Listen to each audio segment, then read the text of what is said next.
할렐루야. 유대 나라 한 마을에 아버지로부터 진귀한 선물을 물려받은 삼형제가 살고 있었습니다. 맏아들은 천리안을 가졌지요. 그래서 그는 세상 끝도 볼 수 있는 눈을 가진 것입니다. 둘째 아들은 마법의 양탄자를 물려받았습니다. 세상 어디에도 한순간에 달려갈 수 있는 양탄자였습니다. 셋째 아들은 사과 하나를 물려받았는데 이 사과를 먹으면 어떤 병에 걸렸든지 그리고 누구든지 다 낫게 된다는 그런 선물입니다. 천리안을 가진 맏아들이 한양을 바라보았더니 임금님이 포고문을 내렸는데 임금의 외동딸 공주가 중병에 걸렸습니다. 백약이 무효입니다. 그래서 이 딸의 병을 고쳐주는 사람은 누구든지 따지지 않고 공주의 신랑으로 삼고 다음 임금 후사로도 삼겠다라는 그런 내용입니다. 삼형제가 의논을 했죠. 그래서 둘째가 양탄자를 타고 한양으로 날아갔습니다. 순식간에 말입니다.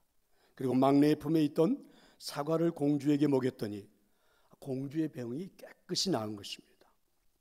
이제 후사를 삼아야 되겠는데 문제는 한 사람이 아니라 세 사람이죠. 맏아들이 먼저 이 포고문을 보았으니까 선점은 맏아들이 한 것입니다. 근데 아무리 생각해 봐도 그 먼 곳에서 한양까지 순식간에 갈 수 있었던 것은 둘째 아들의 양탄자죠. 그래서 제일 큰 역할을 한 것처럼 느껴집니다. 그러면 사과를 먹인 막내 아들은 어떻게 되는 것입니까? 임금님이 마지막 결단을 했죠. 임금님의 결단은 막내 아들을 공주의 남편으로 삼고 다음에 후계로 삼겠다는 것입니다. 이유는요, 첫째는 큰 공헌을 하긴 했지만 여전히 천리안을 볼 수 있는 눈이 그대로 남아있고, 둘째도 양탄자로 날아와서 순식간에 병을 고칠 수 있는 시간을 만들어 주었지만 그 양탄자는 조금도 손상 없이 그대로 가지고 있지 않은가. 그런데 막내는요, 자기가 가지고 있는 귀한 선물, 그죠? 전부를 공주에게 준 겁니다. 이제 자신을 희생한 것이기 때문에 막내가 나의 후사가 될 것이다, 이렇게 결정을 했습니다. 이게 탈무드에 나오는 유대인들의 지혜에 대한 이야기입니다. 이 이야기에서 여러분, 임금님의 판단이 굉장히 의미가 있어 보이지 않습니까? 막내를 공주의 남편으로 택하는 이유는 그의 전부를 내놓았기 때문이라. 막내에게 사과는 하나밖에 없는 그의 전부입니다. 어떤 것으로도 대체할 수 없는 절대적인 것이죠. 그런데 막내는 그것을 전부를 다 내놓았다라는 것입니다. 오늘 본문 10절에 나오는 말씀에 보면 하루 3번씩 무릎을 꿇고 기도하며 그의 하나님께 감사하였더라. 다니엘의 행동이죠. 그런데 오늘 이 다니엘의 행동은 전부를 내놓는 것과 마찬가지입니다. 다니엘에게 있어서는 절대적인 일이 된 거죠. 나의 하나밖에 없는 생명을 하나님께 감사로 드렸기에 아마 절대적인 감사라 이렇게 표현을 해도 틀리지 않을 것입니다. 오늘 본문의 주인공은 다니엘입니다. 다니엘이란 사람의 이름의 뜻은 하나님은 나의 재판관, 이런 뜻을 가지고 있습니다. 하나님의 주권에 대한 신앙의 고백과 같은 이름이죠. 이름 자체가 의미하는 것, 내게 하나님은 절대적인 분이라. 자, 이런 고백입니다. 오늘 본문의 배경은 이렇게 전개가 됐죠. 그동안 이스라엘을 지배하고 있던 바벨론이 멸망을 하고 다리오라 하는 왕에 의해서 메대라는 나라가 다시 탄생되는 사건이 기록되어 있습니다. 거대한 한 제국이 몰락하고 또 다른 제국이 역사의 무대에 떠오르는 그 순간으로부터 오늘 본문은 시작이 됩니다. 역사는 변합니다. 사람도 변하죠. 체제도 변하고 지도자도 변합니다. 그러나 이 세계 역사에 변하지 않는 한 가지 사실이 있습니다. 그게 무엇입니까? 바로 역사의 주인이신 하나님이십니다. 그분은 변하지 않습니다. 한 가지 사실만이 영원합니다. 포로로 끌려갔던 다니엘과 그의 세 친구 사드락, 메삭, 아벳느고는 왕궁에서 젊은 정치인으로 훈련을 받습니다. 우상의 제물, 부정한 음식을 먹어야 하는 유혹 앞에서 다니엘과 세 친구들은 왕이 주는 포도주와 산의 진미를 거절합니다. 이유는요, 신앙의 정조를 더럽히지 않겠다는 거죠. 타협하지 않는 신앙입니다. 비록 포로의 몸으로 끌려와 사는 환경이지만 내 삶에서 절대적인 분으로 모시고 싶은 것은 하나님 한 분이십니다.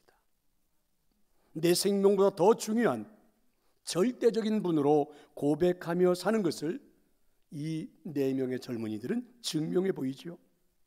명견을 훈련하는 사람들의 이야기를 들어보면 훈련의 마지막 코스가 개로 하여금 아주 배가 고프게 만든다고 그러죠.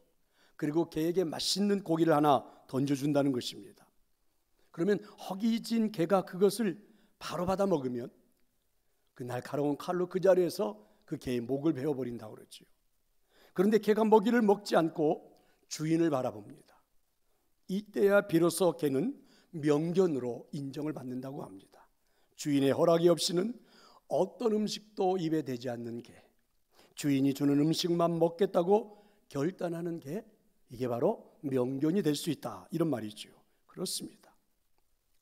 4명의 젊은이, 오늘 다니엘과 사드락 메삭 아벳느고, 내 삶의 절대적인 분은 하나님이다, 이렇게 고백하면서 그들의 포로 생활, 노예 생활이 바벨론에서 시작이 됐습니다. 그리고 긴 세월이 흘러갔죠. 그리고 다니엘은 오늘 본문에 나오는 다리오 왕을 섬기는 그 상황까지 오게 된 것입니다. 다리오는요, 나라를 다스리는데 120명의 도지사, 시장을 임명하고 그리고 자기 곁에 3명의 총리를 둡니다. 그 중에서도 다니엘을 제1총리, 국무총리처럼 그렇게 삼으려고 합니다. 다니엘에게는 정말 좋은 기회지요. 그런데 이 좋은 기회 때문에 오히려 다니엘은 위기를 맞게 됩니다. 다니엘을 시기한 자들이 음모를 꾸미죠. 어떻게 포로로 끌려온 그 노예가 이 나라의 재상 국무총리에 오를 수 있단 말인가? 이건 허락할 수 없다는 거죠. 그 자리는 내어줄 수 없다는 것입니다. 그래서 정적들은 다니엘을 국무총리로 세울 수 없는 약점을 찾기 시작했습니다. 찾아본 결과 오늘 우리가 읽었던 4절의 말씀에 나오죠. 다니엘을 고발할 수 있는 조건은 하나도 없습니다. 오늘 4절은 산무의 조건이 없는 사람, 이렇게도 이야기를 하죠. 첫째는 아무 근거를 찾지 못했다. 옛 번역에 보면 아무 틈도 얻지 못했다, 이런 말이고, 두 번째는요, 아무 허물을 찾지 못했다. 세 번째는 아무 그릇됨을 찾지 못했다. 그래서 산무, 그릇됨도 허물도 근거도 찾지 못했다는 거죠. 사실 우리는 요즘 정치 지도자들 가운데 저 정도면 참 깨끗하겠구나, 이렇게 생각하는데 청문회를 해보면 수도 없는 그릇됨과 허물이 발견되어지죠. 그래서 우리끼리 하는 말이 있습니다. 털어서 먼지 나지 않는 사람이 있을까? 모든 사람이 다 마찬가지라는 말이겠죠. 그런데 여러분, 다니엘은 털어도 먼지가 하나 나오지를 않습니다. 어떤 틈도 없고 그릇됨도 없고 그리고 허물도 없습니다. 그런데 다니엘을 무너뜨릴 수 있는 약점을 찾던 정족들이 한 가지 놀라운 사실을 발견합니다.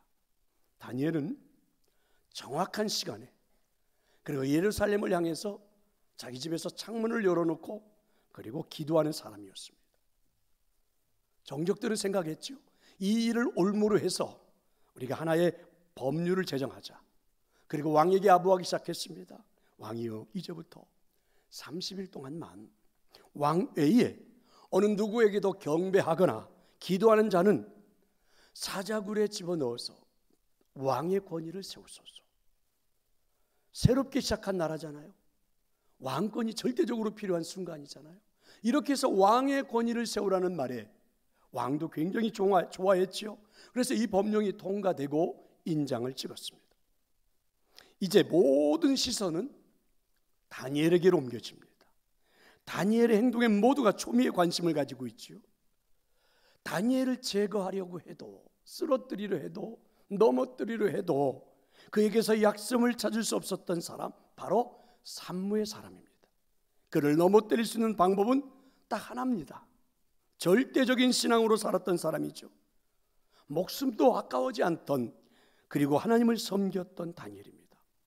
일명 그에게는 하나님은 절대적인 존재입니다. 하나님의 이름 앞에 다니엘에게는 어떤 변명도 통하지 않습니다. 어떠한 방법도 통하지 않습니다. 적어도 다니엘에게는 자신의 생명보다도 더 소중한 분이 하나님이십니다.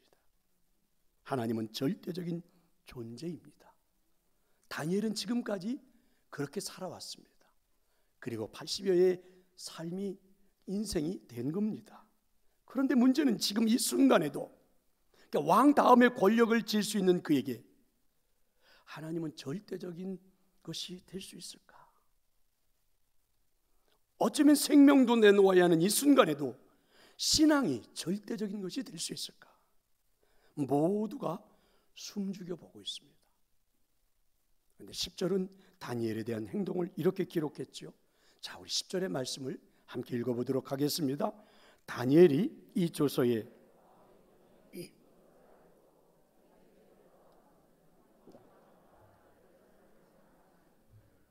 전에 하던 대로 하루 3번씩 무릎을 꿇고 기도하며 그의 하나님께 감사하였더라. 할렐루야. 하나님에 대한 절대적인 신앙이 조금도 흔들리지 않습니다. 정족들은 눈을 의심하지 않을 수가 없었습니다. 자기들에게는 좋지만 이 순간에도 기도를 한다고? 놀라운 일입니다. 성경은요, 이와 같은 다니엘의 행동을 표현하기를 전에 하던 대로 무릎을 꿇고 기도하며 하나님께 감사하였더라. 이해할 수 없는 행동입니다. 한마디로 하나님은 다니엘에게 절대적인 분이죠. 다니엘의 행동은 이 순간에도 그저 하나님께 감사하는 것뿐입니다. 이런 환경이 주어지는데도 여전히 그는 하나님을 향하여 감사하는 마음뿐입니다. 저는 생각해 보지요. 어떻게 이런 신앙생활을 할 수 있다는 말인가? 이게 가능할까? 아니, 이럴 수 있는 것일까? 도대체 다니엘의 마음은 어떤 마음일까? 그래서 이런 다니엘의 그 행동에 대해서 저는 다니엘의 신앙에 절대라는 말을 붙이고 싶습니다. 하나님의 존재가 다니엘에게는 절대적인 분입니다. 어느 것과도 비교가 되지 않습니다. 하나님과 어느 것과도 저울질하지 않지요. 자신의 생명과도 타협하지 않아요. 절대적인 감사라는 표현이 잘 어울리지 않나요? 그럼 이런 신앙의 근거는 도대체 어디서 나온 것일까요? 성령 충만함이 만들어낸 절대 감사입니다.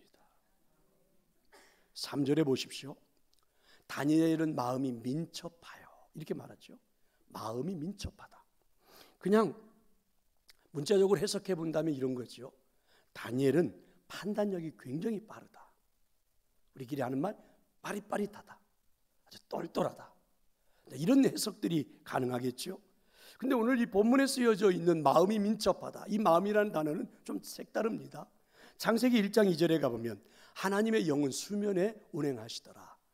그래서 하나님의 영, 루하흐, 히브리어는 그렇게 말하는데 이 하나님의 영이라는 단어가 오늘 다니엘은 마음이 할 때 이 마음을 그 단어로 썼습니다.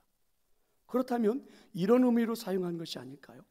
다니엘은 성령의 인도하심을 따라 판단했다. 성령의 인도하심을 받았다. 자, 이런 표현이 아닐까. 다니엘서 5장 11절에도 보면 거룩한 신들의 영이 있는 사람, 이렇게 다니엘을 묘사하죠. 다니엘서 4장 9절에도 보면 느부갓네살 이방 왕이 다니엘을 보면서 이렇게 표현합니다. 네 안에는 거룩한 신들의 영이 있다. 여러분, 하나님을 모르는 사람인데도 그리고 최고의 권력을 가지고 있는 왕이 그렇게 다니엘을 표현하는 겁니다. 한마디로 다니엘은요, 성령 충만한 사람이었습니다. 이 엄청난 신앙, 절대 신앙이 어디에서 온 것입니까? 성령 충만히 주어질 때, 성령 충만할 때 주어진 하늘의 바로 은사였습니다. 가슴의 뜨거움을 만들어주시는 성령님을 따라 행동했지요. 거기에 순종한 것입니다. 때로는요, 도전도 했습니다. 그렇게 만들어진 확신이 세월의 흐름 속에서 다니엘은 더 굳건하게 세워졌고 드디어 오늘 이 80세의 나이지만 이런 결단까지 할 수 있게 된 거죠. 물론 모든 신앙인이 그렇지는 않습니다. 세월의 흐름 속에서 성령의 흐름을 따르기보다는 순간순간 흔들리기도 하죠. 사실 우리는 도전을 선택하기보다는 안전을 선택합니다. 아니, 편안함을 추구하기도 하지요.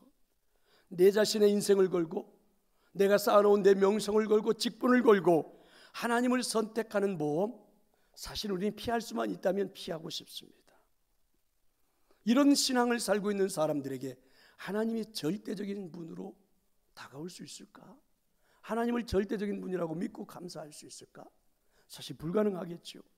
그러나 다니엘은 성령 충만을 따라 도전했던 인생이죠. 결단도 할 수 있었습니다. 결국은 하나님에 대한 절대적인 감사까지 만들어낸 거죠. 그의 신앙생활을 보세요. 죽음보다도 기도를 소중하게 여깁니다. 기도하는 습관 타협하지를 않아요. 신앙인의 장부, 신앙에 마치 영웅처럼 우리에게 보여집니다. 저는 이 말씀을 놓고 한번 생각해 볼 수 있을 것 같아요. 여러분 80년 가까이 기도 생활을, 예배 생활을, 감사 생활을 해왔잖아요. 이 절대적인 이 순간 앞에서는 약 30일 동안만 여러분 기도하는 걸 멈추면 안 됩니까? 아니, 그럴 수가 없다면 굳이 그렇게 문을 열어놓고 그냥 문을 닫아놓고 아무도 보지 않는 데서 기도하면 되지 않나요? 아니면 그냥 입으로 외치지 말고 마음으로 기도해도 되지 않나? 그런데 여러분, 다니엘은요, 기도의 자세 하나 흐트러뜨리지 않았습니다. 다른 말로 표현할 수가 없어요. 어떤 말로 표현하기가 불가능해요. 그래서 절대라는 말밖에는 없습니다. 어떤 것도 대체할 만한 게 없습니다.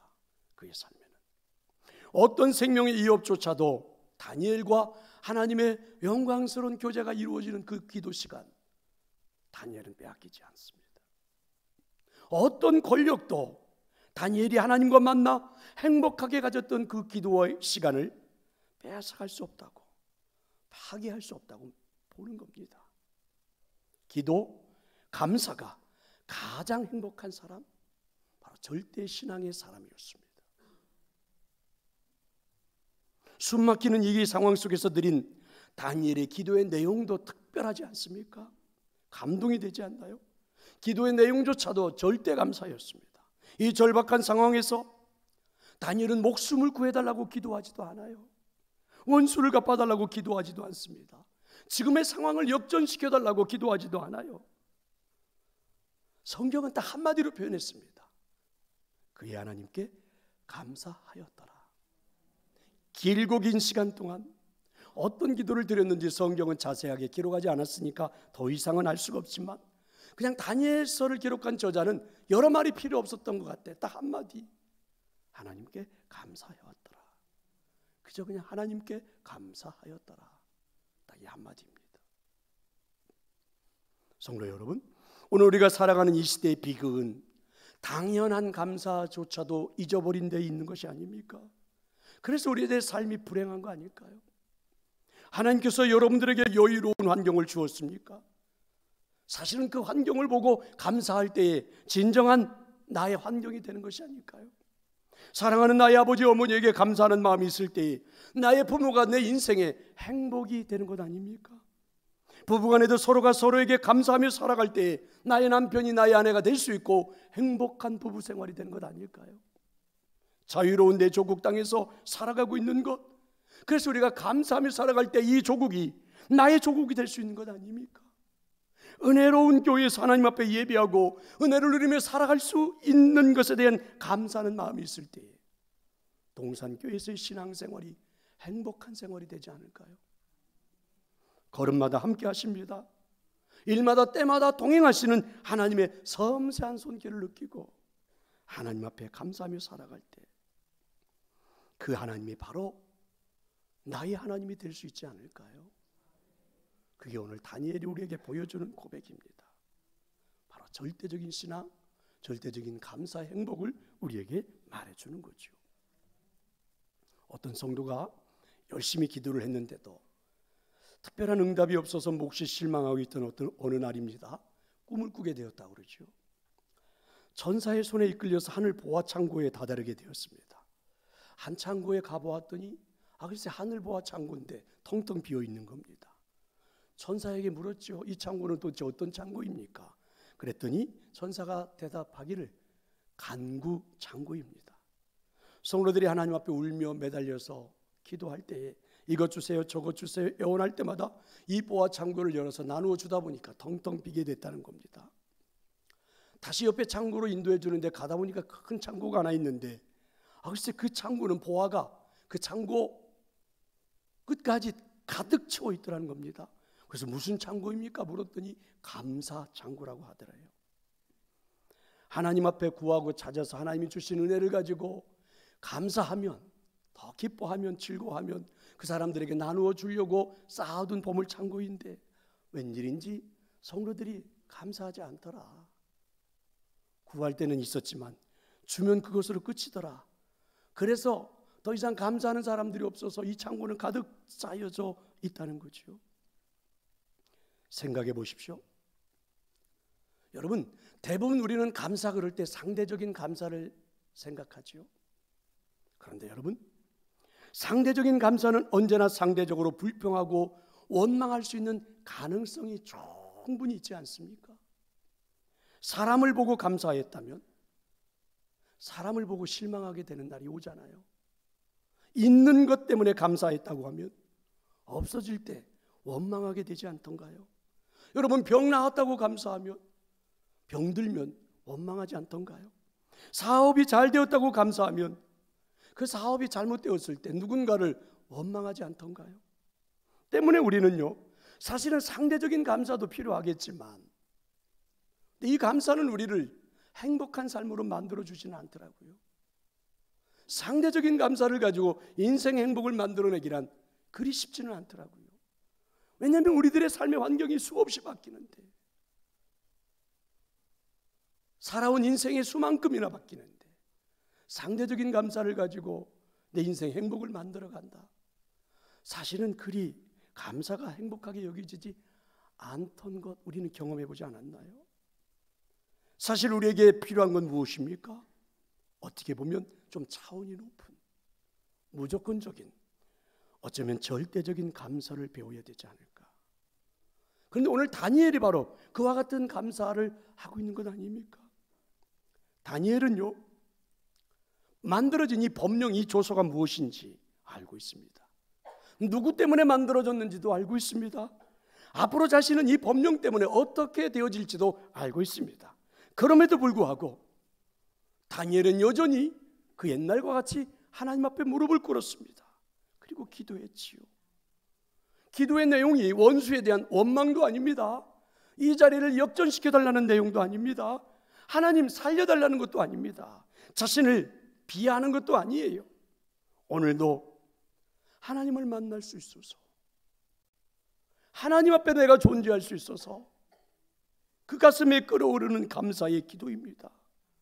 성령님이 인도해 주시는 그 뜨거운 가슴의 뭉클함, 사실은 그것만 가지고 오늘 하나님을 향하여 감사하고 있는 표현이지요. 그 뜨거운 가슴, 성령의 충만한 가슴으로 하나님을 만난 것에 대한 감사, 이게 오늘 다니엘의 모습이지요. 절대적인 감사입니다. 있다 없다의 문제도 아니죠. 성공했느냐 실패했느냐의 문제도 아닙니다. 생사의 문제도 아니에요. 환경과 조건을 초월한 절대적인 감사, 굳이 더 표현해보라면 신령한 감사. 이 땅에 살아가지만, 이 땅에 살고 있지만 하늘의 기쁨이 내게 누려지는 그 행복, 내가 눈을 감고 하나님하고 부르는 순간 내 앞에 나타나는 하나님이 계신데 그것이 너무너무 좋아 감사하는 고백. 비록 포로로 끌려와서 지금까지 이 땅에서 60여 년의 긴 세월을 노예로 살았지만 그래도 하나님하고 부르기만 하면 하늘의 즐거움이 누려지는 그 감사, 이걸 뭘로 대처한단 말입니까? 이게 오늘 다니엘의 감사죠. 성도 여러분, 이런 절대적인 감사의 삶은 여러분 기적도 만들어냈잖아요. 하나님은 다니엘을 죽이려 했던 사자의 입을 봉해버렸습니다. 다니엘을 던져버린 사자의 굴 속에서 다니엘은 굉장히 자유함을 얻잖아요. 정적들을 자기 손으로 무너뜨리지 않아도 무너뜨리는 기적도 일어났잖아요. 이유가 무엇이라고 생각하십니까? 하나님이 살아계시기 때문입니다. 하박국 선지자는 노래합니다. 하박국 3장 17절 18절이죠. 비록 무화과나무가 무성하지 못하며 포도나무에 열매가 없고 감람나무에 소출이 없고 밭에 먹을 것이 없고 우리의 양이 없으며 외양간에 소가 없어도 나는 여호와로 말미암아 즐거워하며 나의 구원의 하나님으로 말미암아 기뻐하겠다. 여러분 6가지가 없다고 했습니다. 그런데 이건 6가지는 필수적인 것들이죠. 무화과는 양식입니다. 포도는 음료입니다. 감람나무는 기름입니다. 밭의 식물은 식량입니다. 양털은 옷이지요. 소는 밭을 가는 일의 수단입니다. 양은 제사의 제물입니다. 이거 없이 어떻게 인생을 살아가요? 그런데 오늘 여러분 하박국 선지자는 하나님을 경험한 절대 신앙의 고백으로 노래하지 않습니까? 사실은 의식 주문제가 막막하다 할지라도 나는 하나님 앞에 감사하며 살아가겠습니다. 정치 현실을 바라보면 암담하다 할지라도 나는 하나님 앞에 감사하며 살아가겠습니다. 경제에 미래가 없다 할지라도, 사업이 캄캄하게 내 앞을 가로막고 있다 할지라도, 종교가 타락해서 썩었다 할지라도 전능하신 하나님이 내 곁에 살아계신다고 하면 나는 그분으로 인하여 감사하며 살겠습니다. 자, 이게 절대 감사겠지요. 다니엘은 그 시대의 흐름을 역류하며 살았던 사람입니다. 두려워 떨고 있어야 될 그 시간에 다니엘은 감사 기도를 드렸습니다.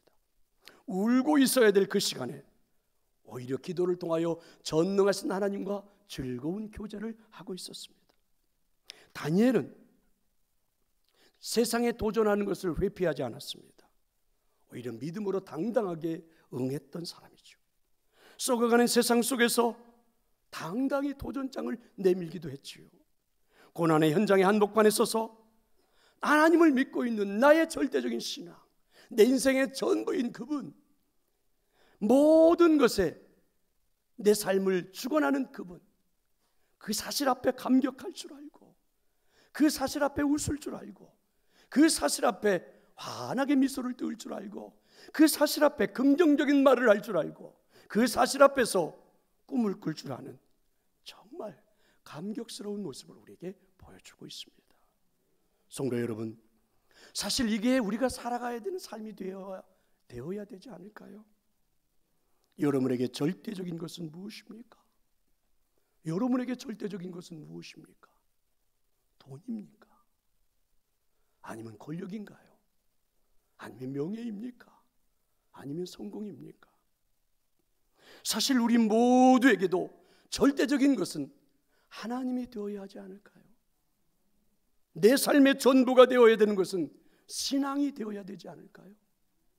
하나님의 임재가 그리워 드려지는 그 감사. 그래서 오늘 이 예배의 자리가 감격의 자리가 되어야 되는 것이 아닐까요? 여러분, 2022년 11월을 시작했습니다. 이제 2달밖에 남지 않은 이 시간 여러분은 어떻게 보내고 싶습니까? 사실 우리 모두는요 2022년을 기대를 가지고 출발했지만 여전히 코로나라는 상황 속에서 모든 것들이 무너진 것처럼 다가오죠. 웃는 것조차도, 미소를 띄우며 사는 것조차도 사치스럽게 보이는 시간들이고, 사실은 누군가의 앞에 서서 뭐라고 감사한다고 말하는 것이 왠지 모르게 돌맞을 것 같은 느낌이기도 한 그런 삶의 한복판에 우리는 서 있죠. 뭔가 다 흐트러져 버린 것 같은 세상입니다. 뭐 하나 제대로 굴러가는 것 같지 않은 세상이죠. 아무리 뒤돌아보아도 세상이 왜 이런지, 감사라는 말을 여러분에게 설교한들 여러분에게 얼마나 다가올까? 이 한 달을 여러분 감사로 시작하고 2022년 한 해 마무리를 감사로 마무리할 수 있을까? 사실 모두가 의문점을 품을 수 있는 순간이 아닙니까? 그런데 여러분, 오늘 우리에게 필요한 건 사실 이런 삶이 아닙니까? 죽음 앞에서, 순간의 위기 앞에서도 하나님을 만난 그 은혜 때문에, 그 감사 때문에, 그 감격 때문에 전혀 흐트러지지 않는 다니엘, 전혀 자신의 인생을 무너뜨리지 않는 다니엘, 그리고 끝까지 온전하게 서서 하나님을 바라보는 다니엘. 사실 그게 오늘 우리가 원하고 소망하고 걸어가고 싶어하는 일 아닙니까? 성도 여러분, 자 이제 2달밖에 남지 않은 시간입니다. 11월을 시작하는 여러분 모두에게 오늘 하나님이 말씀하십니다. 하나님이 계시니까 그저 감사하고 즐거워하고 웃으며 주어진 상황들을 잘 헤쳐나가라고 하나님이 말씀하십니다. 저는 여러분 꼭 그렇게 될 줄로 믿습니다. 제가 부르는